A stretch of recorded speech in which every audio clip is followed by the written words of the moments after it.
आपके पीछे भक्तों की टोली लगी रहती थी, है ना। तो उस समय कुछ तकलीफ सी हुई, कुछ दर्द हुआ यार, ये पूरा देश के लोग, लेकिन आपको क्या तकलीफ होगी, आप तो जेएनयू वाले हैं। तो आपकी ये उम्मीद कितनी ज़्यादा नहीं, आप भक्तों से अकल की उम्मीद कर रही हैं आप कि भक्तों पे भी अकल होगी। तो नहीं, एक्चुअली शुरुआत के टाइम में इतना पता नहीं था, इसलिए वो बेचारे नहीं ले पाते। अच्छा, कुछ दुख नहीं होता कि एक पूर्वोत्तर राज्य के जितने लोग हैं, आप भी पूर्वोत्तर राज्य से आती हैं, लड़कियों को चंकी कहना, उनके शरीर पे से टिप्पणी करना, ये दुख देता था कभी आपको? ये आज़ादी से कुछ जेएनयू को कुछ ज़्यादा कनेक्शन है ना। वो लोग बीजेपी के सब लोग कहते हैं कि आप आज़ादी के नाम पे टुकड़े टुकड़े गैंग के लोग हैं, तो आपने तो हाथ पे गुदवा लिया बेवकूफ़ आज़ादी, है ना। ये तो कमाल हो गया, आज़ादी वहाँ तो डबली बजती थी, आपके हाथ पे गुदा हुआ है बेवकूफ़। लोग कहते हैं कि ये जो जेएनयू वाले आज़ादी कहते हैं, ये देश के टुकड़े टुकड़े गैंग चलाते हैं आज़ादी, वो ढपली बज रही थी कन्हैया की, तो आप भी ढपली वालों के गैंग में थी नहीं, मैं एक्चुअली उस दिन मौजूद थी यूनिवर्सिटी में। अच्छा, मुझे एक बात बताइए, ये आपने नाम कैसे, अपना ओरिजिनल नाम छोड़ के ये नाम कैसे रखा? ये चोजन नेम है मेरा।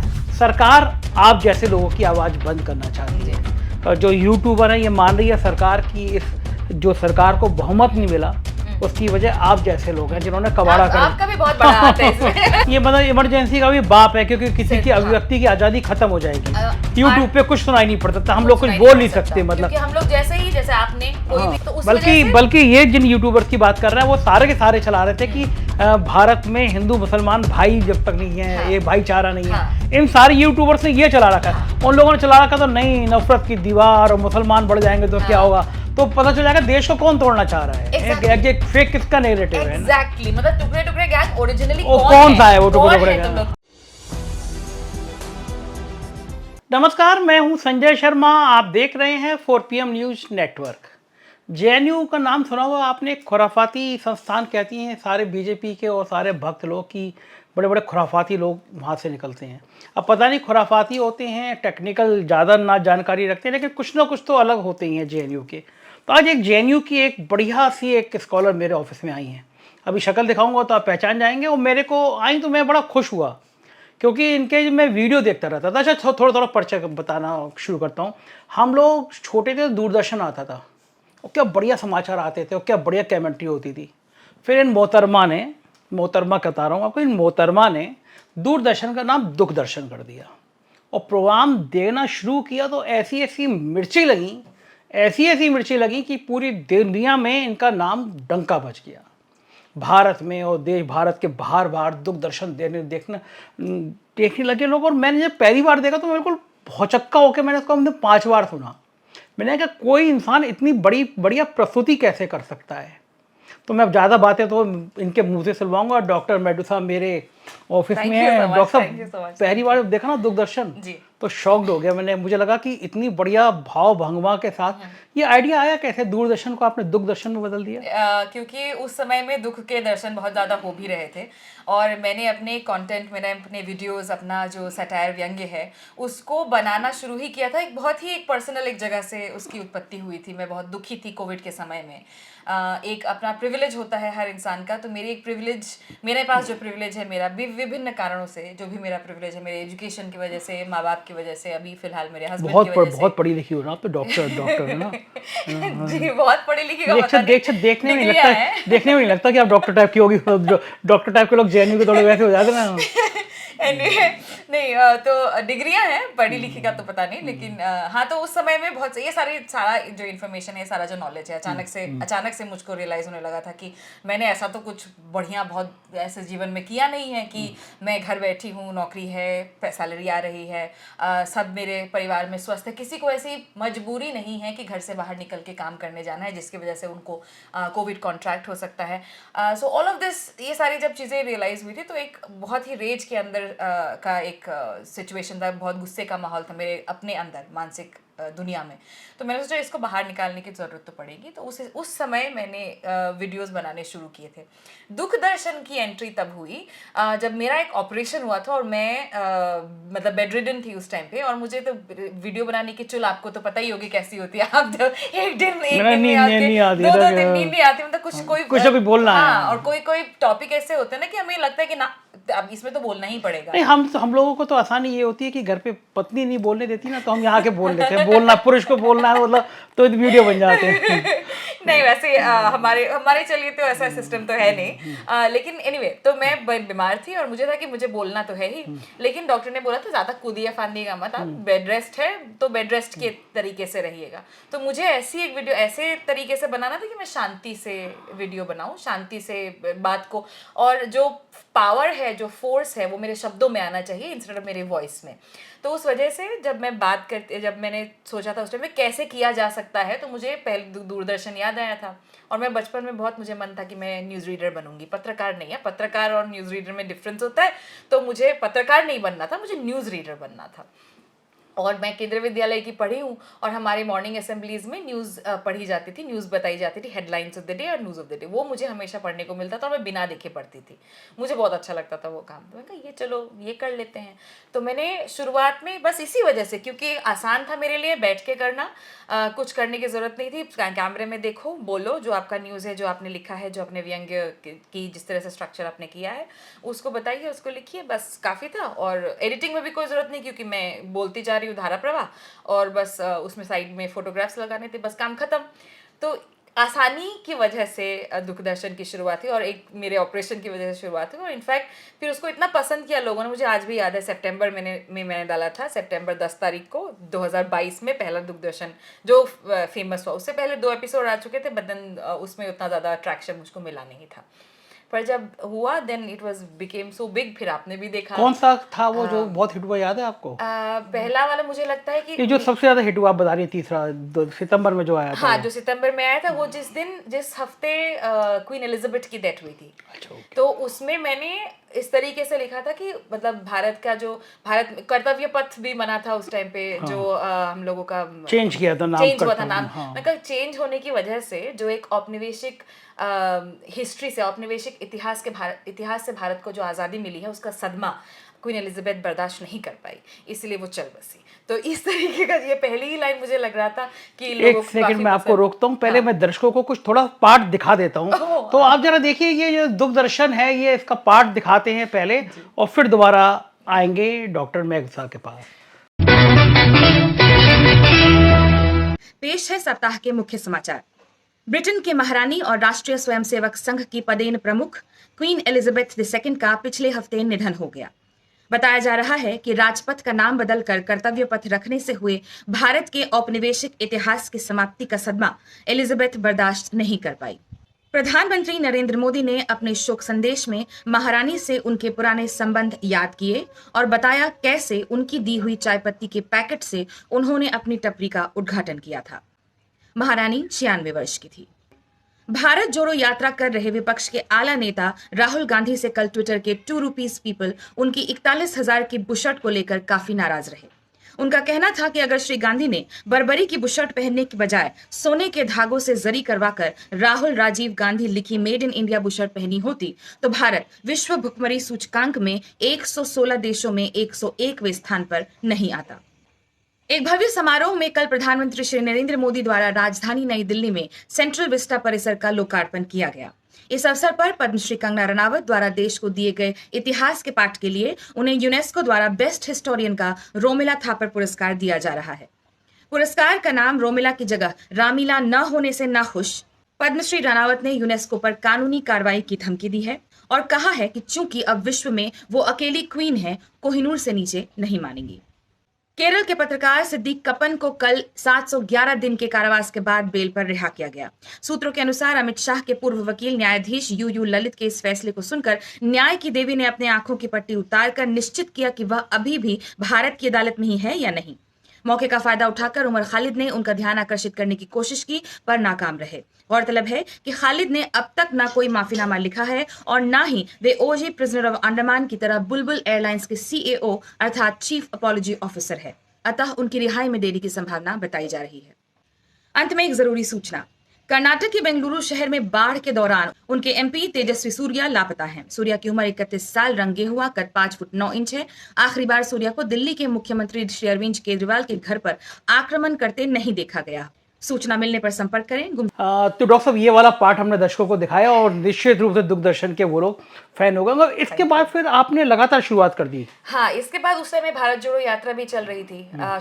शुरू ही हुआ था और उस समय भारत जोड़ो यात्रा शुरू हो चुकी थी। इनफैक्ट 2-3 दिन बीत भी चुके थे उसके, और मीडिया में कहीं उसका मतलब जो हम लोगों की so called traditional legacy media है, वहाँ आप कहीं नहीं देख रहे थे कि इतनी बड़ी एक यात्रा चल रही है, अपोजिशन का इतना बड़ा लीडर एक शुरुआत कर रहा है। और मुझे लगता है कि उसी शायद भारत जोड़ो यात्रा से जो भी राहुल गांधी के एक पर्सनालिटी में चेंज परसीव करना लोगों ने शुरू किया, वो बहुत एक इम्पॉर्टेंट यात्रा थी। और मुझे लगा था कि इसको मिस नहीं करना चाहिए, as somebody, as a citizen of this country, also as a viewer of entertainment, as a viewer of media, as somebody जो कंज्यूम करता है मीडिया को, तो हमको नहीं इसको मिस करना चाहिए। तो दूसरा वीडियो मेरा दूरदर्शन का था, वो दूरदर्शन में वेदर रिपोर्ट की तरह था कि ये वेदर रिपोर्ट है। उसमें मैंने कहा था कि दक्षिण के तटीय इलाकों से एक आंधी, क्षमा कीजिएगा, गांधी नॉर्थ की तरफ, उत्तर की तरफ निकल पड़ा है। तो उसमें वो मेरी पहली लाइन थी। तो ये सेकंड, उसी बात से मैंने दूरदर्शन भी मेंटेन रखा। फिर एक दूसरा एक अलग अलग मेरे कैरेक्टर्स आते गए, क्योंकि एक बार ऐसे क्रिएटिविटी का वो चल पड़ता है ना, फिर उसके बाद फिर मन नहीं करता रुकने का, और फिर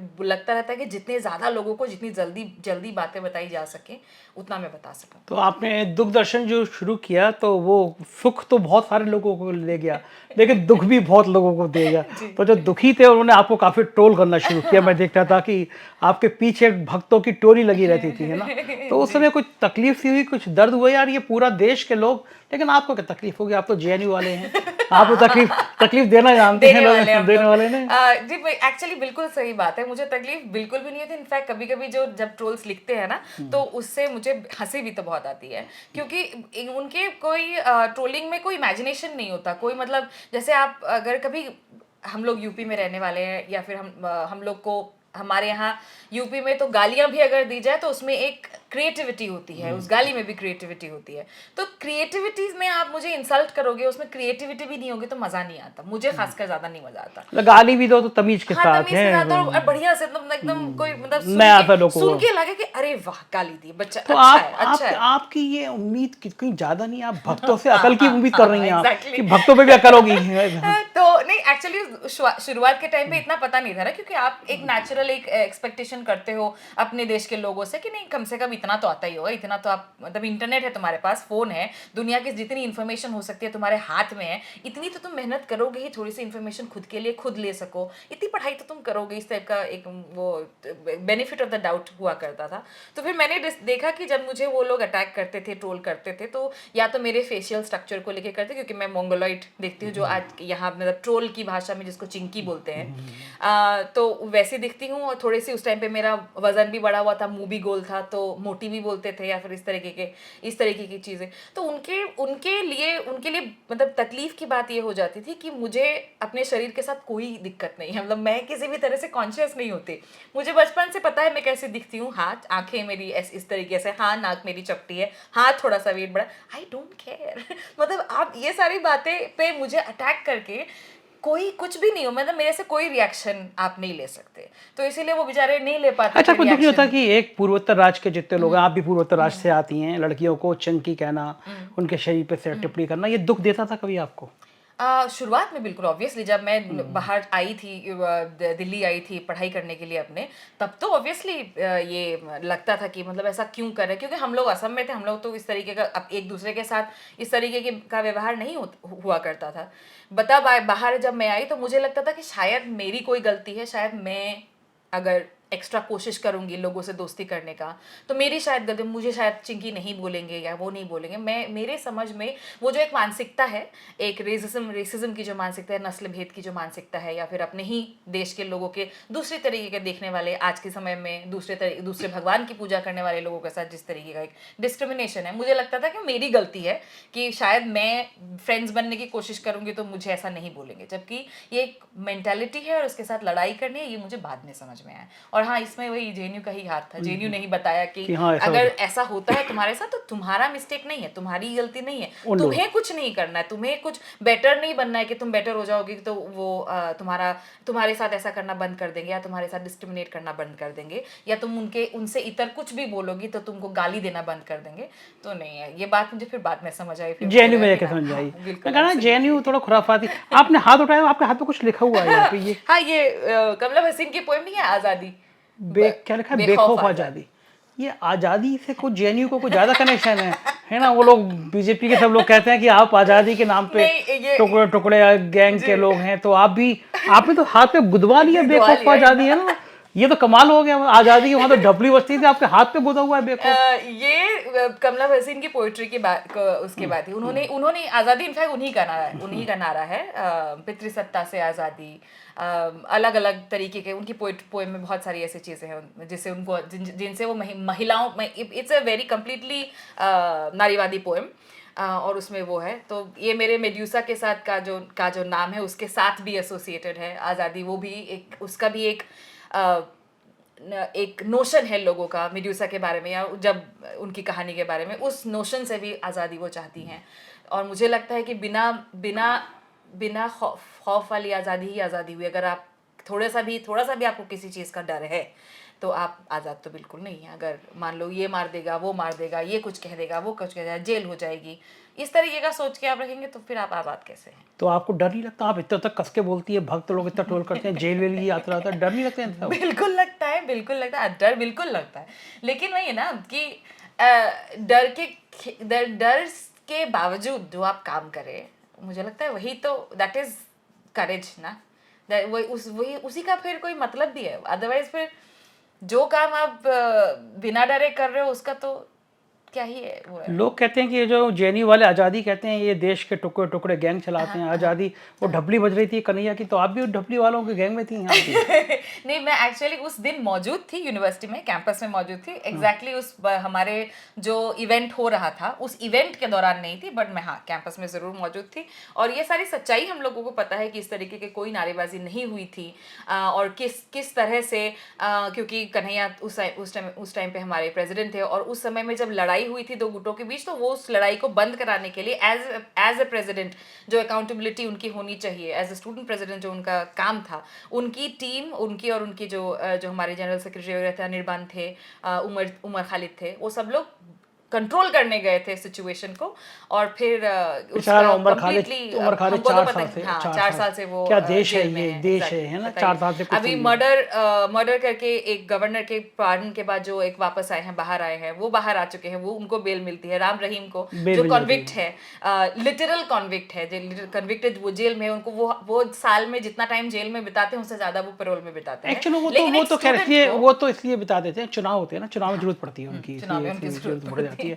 हाँ, लेकिन एक स्टूडेंट लीडर 4 साल स्टूडेंट से, लीडर वो 4 साल से है, तो ऑब्वियसली उसकी जो आइडेंटिटी है एज अ मुस्लिम, तो वो बहुत इंपॉर्टेंट है यहाँ पे, क्योंकि वो अंदर है, इस वजह से अंदर है। तो एनीवे, तो ये सारी चीजें तो हमको पता है। और हमको अच्छा, पता है आपने- वो डॉक्टर्ड वीडियो भी बहुत चला था जो हाँ, सबने चलाया था। हाँ, सबने आज़ादी को जोड़ दिया था। प्रूफ भी हो गया है कि हाँ, वो कि डॉक्टर्ड है। डॉक्टर। उसी के बेसिस पे लोगों ने दिल्ली में दंगे करवा दिए। बड़ा माहिर है इस मामले में, तो भक्त लोग बड़े माहिर हैं कि और कब टुकड़े आप टुकड़े गैंग वाली जो बात थी, इनफैक्ट ये शायद हमारे होम मिनिस्टर ही पार्लियामेंट में कह चुके हैं कि ऐसा ऐसा कोई कोई रिकॉर्ड में नहीं कोई है, रिकॉर्ड हाँ, में नहीं हाँ। है। तो वो कहने के, वो पार्लियामेंट में तो कह देते हैं कि रिकॉर्ड नहीं है, लेकिन बाहर आके बोल देते हैं कि नहीं, दिल्ली से नागपुर तक फिर वो वीडियो बनते रहते हैं। वीडियो बनते रहते हैं। अच्छा, मुझे एक बात बताइए, ये आपने नाम कैसे, अपना ओरिजिनल नाम छोड़ के ये नाम कैसे रखा? ये नाम चोजन नेम है मेरा।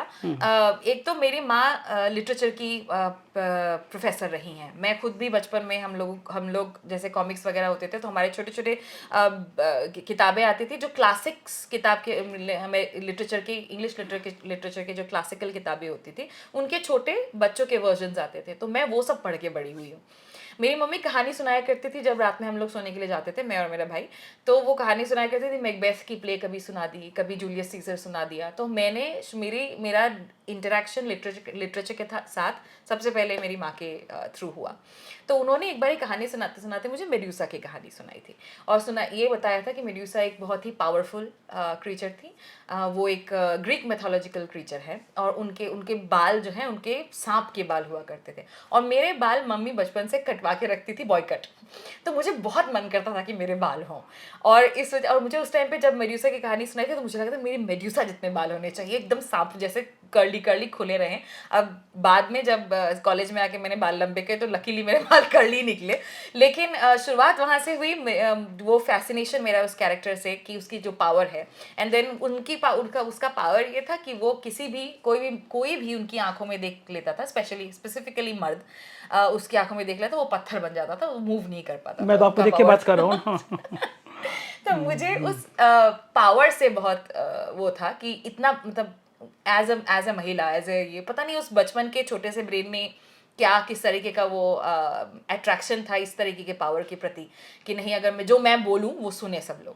तो इस वजह से जैसे न्यूज रीडर का भी वो था कि अगर मैं बोल रही हूँ तो सब शांत होकर सुने। तो एक मुझे लगता है साइकोलॉजिकल वहाँ से सृजन हो गया मेडुसा का। वहाँ से सृजन हुआ था। मुझे कैरेक्टर भी बहुत अच्छा लगता था, और आज की डेट में एक फेमिनिस्ट रीडिंग भी है उनकी कहानी के प्रति, कि वो किस तरह से सर्वाइवर है और किस तरह से she has used her power for to like cling on to her identity। उनको एक पूरी दुनिया ने एक मॉन्स्टर की आइडेंटिटी दी, बट वो उस मॉन्स्टर की आइडेंटिटी से उभर कर बड़े होकर एक दूसरी आइडेंटिटी की तरफ बढ़ी है, सर्वाइवर की आइडेंटिटी की तरफ। मुझे बहुत अच्छा लगता है वो, वहाँ तो से क्रिएट हो गया chosen। अपना। अच्छा, मैंने आपके दर्शकों को दूरदर्शन दिखाया तो अब मेरे दर्शक डिमांड करने लगेंगे कि भाई दूरदर्शन रेगुलर क्यों नहीं आता हमारे यहाँ पे, तो ये प्रार्थना एडवांस में स्वीकार कर लीजिए। जी बिल्कुल, है ना, कि कम से मुझे कम तो बहुत बहुत खुशी होगी, क्योंकि मैं तो आपका प्रोग्राम तो देखती ही हूँ, और प्लस 4 PM के जैसे आप लोग के मयूर जानी जी हैं, तो उनके साथ भी मेरे कई प्रोग्राम हुए हैं, बहुत अच्छा भी लगता है उनसे बात करके। तो मेरी तो खुशकिस्मती होगी सर कि अगर तो आपका अनाउंस कर दे रहे हैं। तो फिर ये आज हम दर्शकों को अनाउंस कर दे रहे हैं कि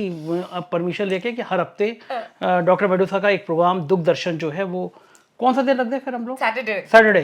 तो ला लीजिए, कितनी बढ़िया घोषणा हो गई कि अब हर शनिवार को डॉक्टर मेडुसा 4 PM पे दूरदर्शन लेकर आएंगी। तो इनके, मुझे यकीन है कि इनके दूरदर्शन से दुखी और सुखी दोनों लोग होंगे, है ना। लेकिन डॉक्टर मेडुसा आजकल एक आप अच्छा काम कर रही हैं, मैं देख रहा हूँ 2-3 दिन से, और आपकी इस अभियान की सराहना पूरे देश में हो रही है। सरकार आप जैसे लोगों की आवाज़ बंद करना चाहती है। जो यूट्यूबर है ये मान रही है सरकार की, इस जो सरकार को बहुमत नहीं मिला उसकी वजह आप जैसे लोग हैं जिन्होंने कबाड़ा कर आपका भी बहुत बड़ा हाथ है इसमें। तो इन लोगों ने कबाड़ा कर दिया, माहौल खराब कर दिया। वरना सुधीर चौधरी, अंजना ओम कश्यप और उनका लियाकत तो भगवान जी की आरती करते रहते और भगवान जी को 350 पार पहुंचाते रहते, अगर आप लोग जैसे लोग नहीं होते 400 पार कर देते। तो सरकार एक बिल लाने की प्लानिंग कर रही है, आपने इसका विरोध किया, मैंने देखा कि आपके ट्विटर पे भी और आपका वीडियो भी था। क्या लगता है ये बिल ले आएगी सरकार, यूट्यूबर्स की आवाज़ बंद कर देगी? क्या साजिश है इसके पीछे और क्या कामयाब होना चाहिए हिंदुस्तान में लोकतंत्र के लिए? कितना बड़ा खतरा है ये बिल? मुझे तो जो शब्द का आपने इस्तेमाल किया ना, बहुत ही एकदम उपयुक्त और परफेक्ट शब्द है, साजिश। ये डेफिनेटली एक साजिश है, क्योंकि जैसा कि आप कह रहे हैं, आपका खुद का चैनल सर नंबर 1 पे है 4 PM, और दूसरे अदर चैनल्स भी हैं। अभिशार का भी चैनल है जो टोटल इनके सारे व्यूज़ मिला के एक महीने के आप लोगों के 200 मिलियन से ऊपर व्यूज़ जाते हैं।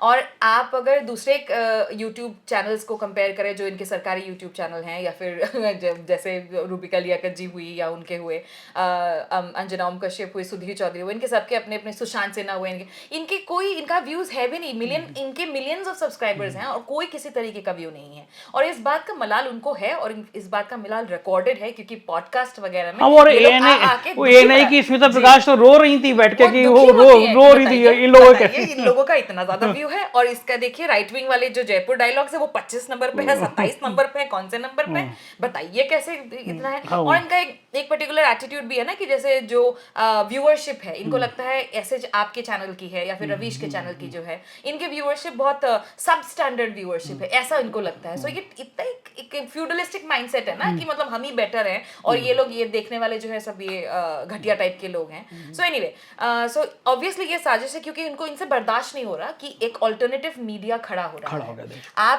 आपका चैनल कंपैरिजन में इतने सारे व्यूज अगर इकट्ठा कर पाता है, या फिर मेरा दूरदर्शन कोई अगर छोटे, मेरा तो बहुत छोटा चैनल है, 50,000 सब्सक्राइबर्स है, उसमें भी कॉपीराइट स्ट्राइक मार मार के लोगों ने बंद करा हुआ है।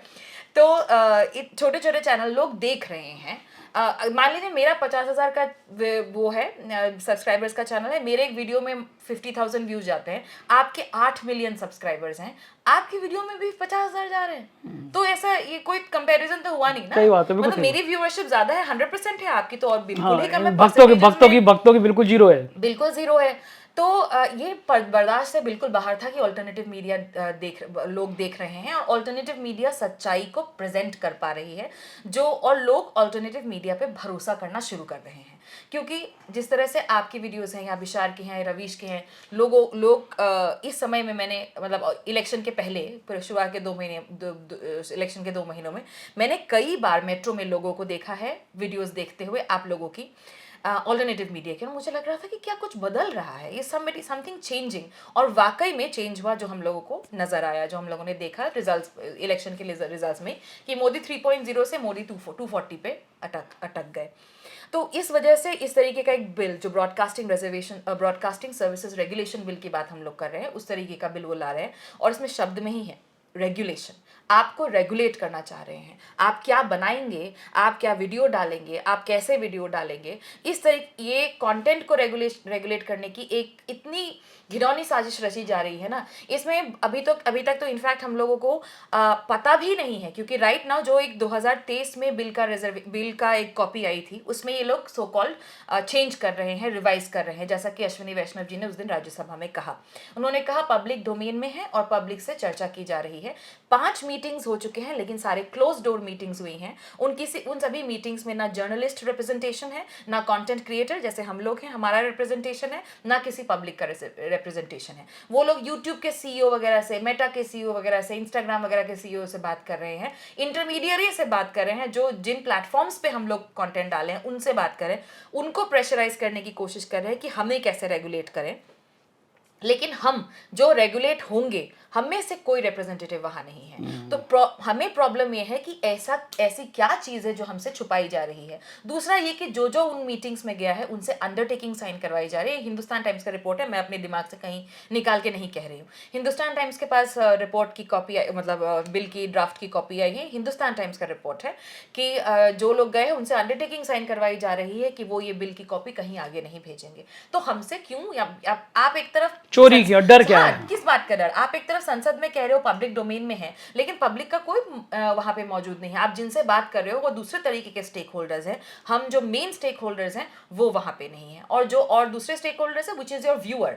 हम लोग क्रिएटर हैं, बट हमारे व्यूअर्स हैं, जो हमारे सब्सक्राइबर्स हैं, वो भी स्टेक होल्डर्स हैं, उनका भी कोई रिप्रेजेंटेशन वहां पर नहीं है।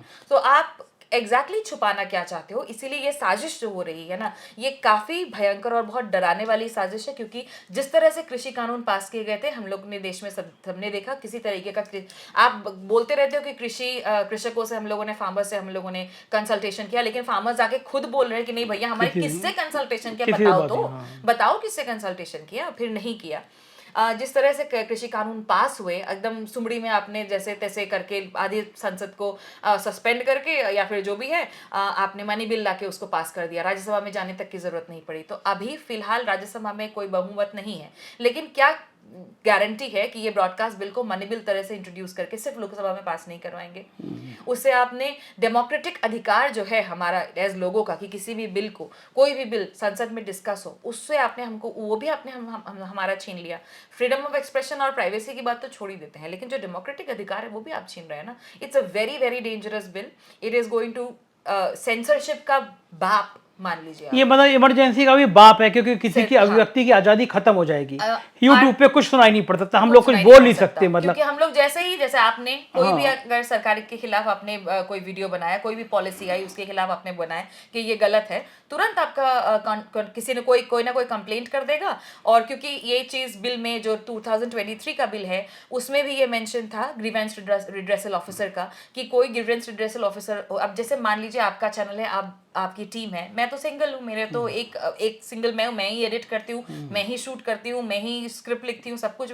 मुझे भी एक ऑफिसर रखना पड़ेगा, चाहे भले ही वो मैं खुद ही क्यों ना हूँ। फिर अगर कोई कंप्लेंट करेगा मेरे चैनल के अगेंस्ट या मेरे उसके अगेंस्ट, और मैंने उसकी, ऑब्वियसली अगर कोई कंप्लेंट कर रहा है तो वो ग्रज के मारे ही करेगा। अगर मैंने उसकी प्रॉब्लम नहीं सॉल्व की तो वो ऊपर जाएगा, और ऊपर जो जिस कमेटी में जाएगा वो भी जरूरी नहीं है कि वो रिकमेंडेशन देगी कि नहीं इनका कंटेंट कोई गड़बड़ नहीं है, तो सरकार मान ही लेगी। तो बेसिकली आप सिंगल हर एक वीडियो पर अगर आप नजर रखेंगे इस तरीके से कि कोई आपके खिलाफ कुछ बोल न दे, तो ये किस तरीके के, तो वही है ना, जैसे आपने निर्वाचन आयोग में कर दिया कि जितने चुनाव आयुक्त होंगे वो सब आपके अधीन होंगे, है ना, जितनी सतर्कता आयोग में है कि जो होगा वो आपकी सरकार के अधीन होगा। सरकार चाहती है कि यूट्यूबर भी जितने हों वो उनकी अभिव्यक्ति की आज़ादी खत्म कर दी जाए, उनको बोलने से रोक दिया जाए कि बोलो तो केवल ये बोलो कि हमारे भगवान जी जो हैं वो बायोलॉजिकल नहीं है, बायोलॉजिकल है। और इनफैक्ट आपको पता है अभी कुछ दिनों पहले सुशांत सिन्हा एक आई डोंट नो कौन से चैनल में वो है पाठशाला चलाते हैं, वो ब्लैक बोर्ड लेके, हम लोग हमारे सर्कल में मजाक मजाक में उनको ब्लैक बोर्ड सिन्हा बोलते हैं। तो उन्होंने एक प्रोग्राम किया था, उनका एक वो है पॉडकास्ट जैसा कुछ एक है, उसमें एक आए थे अशोक श्रीवास्तव और एक आए थे प्रखर श्रीवास्तव। उनकी पिटाई भी हो गई थी अशोक श्रीवास्तव की, दूरदर्शन में है वो। हाँ, वो कुछ बोल रहे थे तो वहाँ लोगों ने लाइव पिटाई भी कर दी थी। तो अशोक श्रीवास्तव का उनको लास्ट में उन्होंने बहुत दुख बनाया इस चीज का कि जो अल्टरनेटिव मीडिया है उन्होंने बहुत फेक नैरेटिव करने की शुरुआत करने की कोशिश की, जैसे आरक्षण खत्म हो जाएगा ये एक फेक नैरेटिव था अकॉर्डिंग टू देम, या फिर संविधान बदल जाएगा ये एक फेक नैरेटिव था अकॉर्डिंग टू देम। वो एक बार बार भूल जाते हैं कि संविधान बदलने वाली बात बीजेपी वाले ही लोग कर रहे थे। और फेक नैरेटिव कहाँ से फेक नैरेटिव, जब तुम्हारे ही लोग बोल रहे हैं बार-बार, तुम्हारे सांसद बोल रहे हैं, तुम्हारे क्या कहते हैं जो जिनको आपने टिकट दिया है वो लोग कह रहे हैं कि 400 हमको नहीं मिलेगा। अयोध्या वाले ही तो कह रहे हैं, लल्लू जी ने कहा, जनता ने लल्लू बना दिया उनको। ये वाला अच्छा था। तो उन्होंने कहा था कि संविधान बदलने कुछ बड़े निर्णय लेने हैं, आप ही कह रहे थे, तो ये फेक नैरेटिव कैसे हो गया, लोग भूल जाते हैं। खैर तो ये सारी चीजें ये लोग जो बात कर रहे थे तो उनसे पूछा गया था आपको क्या लगता है कि क्या सोल्यूशन होना चाहिए। तो अशोक श्रीवास्तव ने बहुत ही आराम से उन्होंने कहा था कि यूट्यूब का जो कंटेंट है उस पर किसी तरह का तो नियंत्रण होना चाहिए।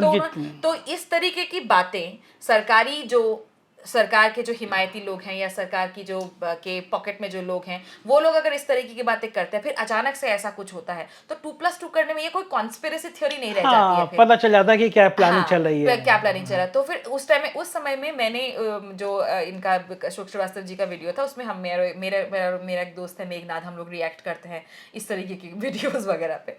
तो मैंने पूछा था कि अच्छा डिसाइड कौन करेगा, who is going to decide कि जो कंटेंट है वो सही है या गलत है। तो हम दोनों के मुंह से साथ में ही निकला था कि यही डिसाइड करेंगे।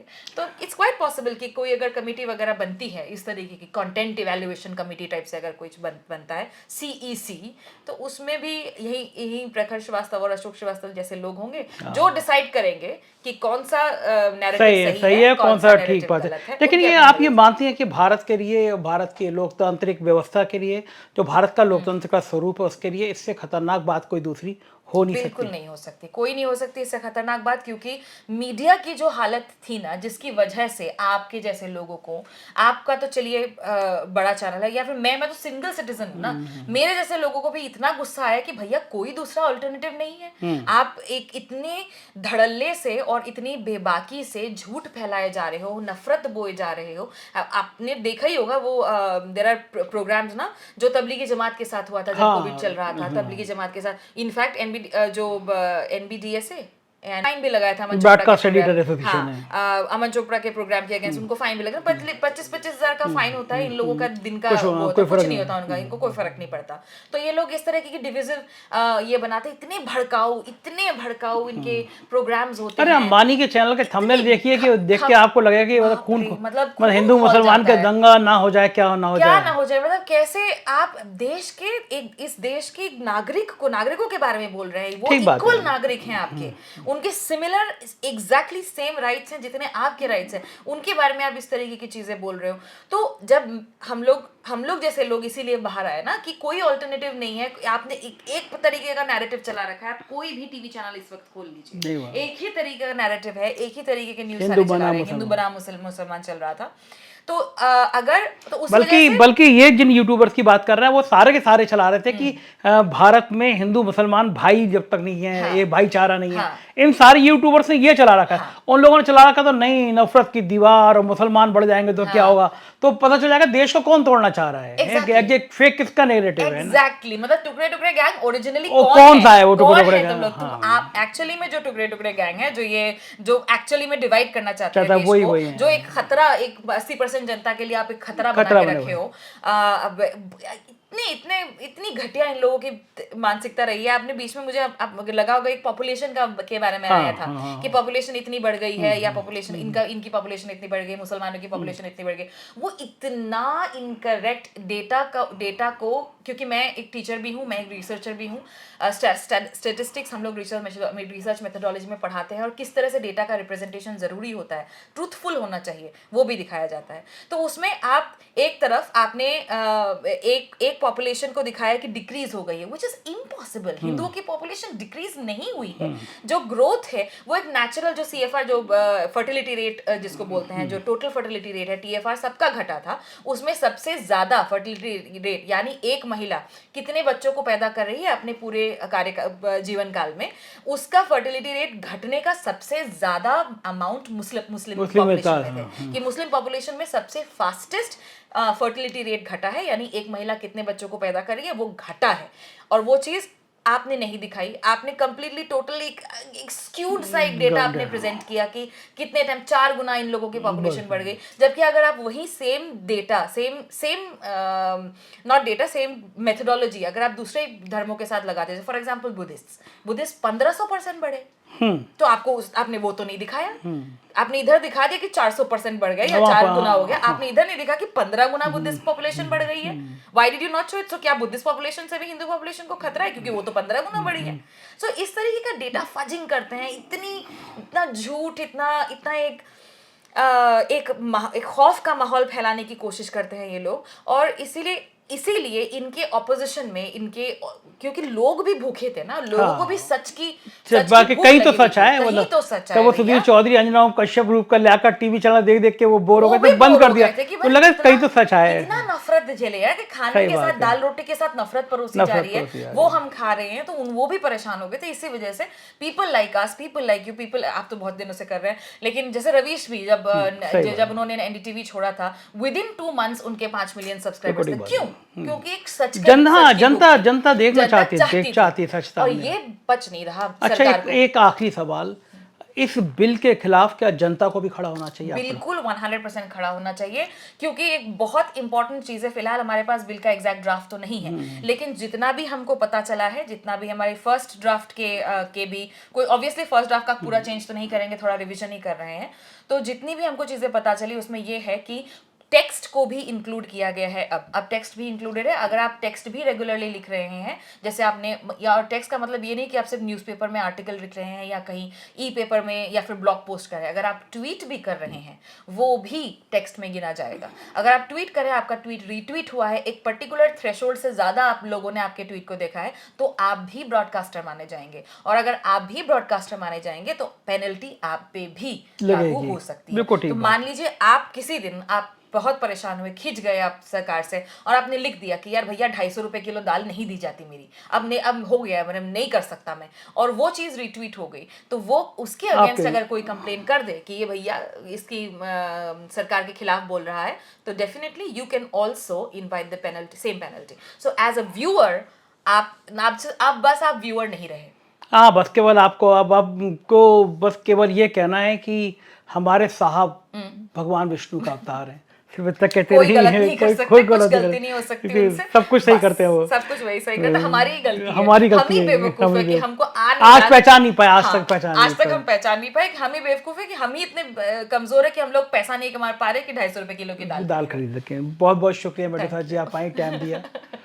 तो देखा आपने, ये थी डॉक्टर मेडुसा, एक बहादुर लड़की जो अपने संघर्ष को, अपने जीवन के संघर्षों को किस तरह लड़कर एक मुकाम हासिल कर सकती है और तमाम लोगों को जवाब दे सकती है। मुझे सबसे अच्छी बात लगी कि बहुत कम होगा कि हाथ पे बेखौफ आज़ादी कोई लड़की गुदवा सके। ये शायद JNU से कहीं ना कहीं आता है, जिसके लिए ये जो टुकड़े टुकड़े आज़ादी की बात करते हैं, आज़ादी लड़कियों को इसी संदर्भ में चाहिए, इसी समाज से चाहिए, और डॉक्टर मेडुसा जैसे लोग इस समाज से आज़ादी लेना और छीनना जानते हैं। कैसी लगी आपको बातचीत, बताते रहिएगा। हर शनिवार को जरूर देखिएगा दूरदर्शन अब 4 PM पर भी। शुक्रिया, थैंक यू।